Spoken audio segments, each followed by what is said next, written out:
Grandma told me the truth. She leaned in close, voice low, as if betrayal needed a whisper. They said you were too sick to attend your brother's wedding. That's why you weren't invited. My stomach nodded. I wasn't sick. I wasn't even told there was a wedding. They had erased me from the guest list of my own blood. I sat there, silent. Rage coiled, cold and sharp, but my face didn't flinch. Later, when I confronted my father, he laughed. "Don't take it personally. It was easier this way." That's when I said it. Calm, measured, looking him dead in the eye. "Don't expect an invite to mine." He chuckled, like I was a child throwing a tantrum. He thought I'd never follow through. Months later, they were all shocked, because I'm married, and not one of them saw it coming. My family used to be my compass. Birthdays, dinners, holidays, I was always there, always loyal. The one who showed up when others didn't. But loyalty is a currency they never valued. My brother was the golden child, my parents' pride, their polished trophy. And me? I was the shadow that made him shine brighter.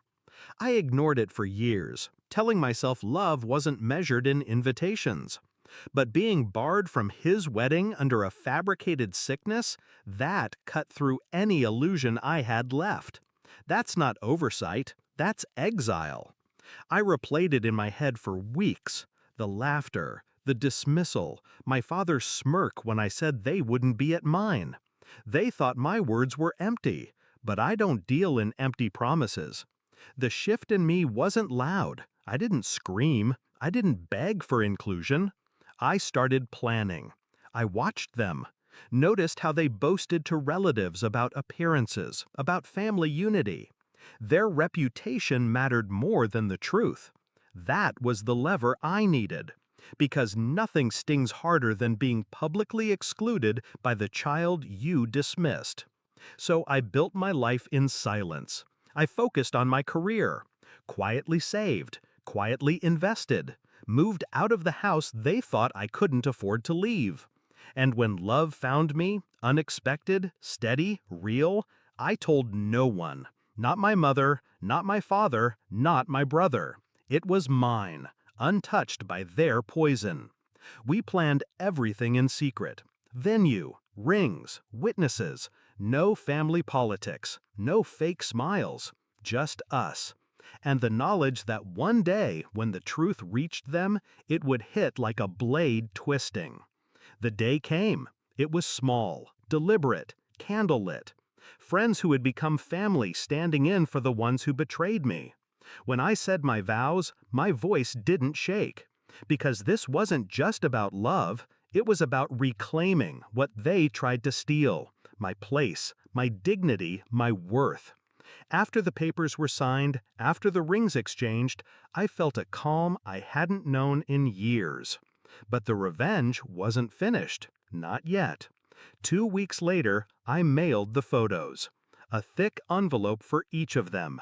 My parents, my brother, my aunts who went along with the lie. Inside, glossy pictures of me in my wedding dress. My husband's arm around me. Smiles, real ones, brighter than any they had ever given me. On the back of one photo, I wrote, "Don't worry, you weren't forgotten, you just weren't invited." The fallout was immediate. Calls poured in, first angry, then desperate. "How could you exclude us? You didn't even tell us you were engaged. This isn't how family works." I let the phone ring. I owed them nothing.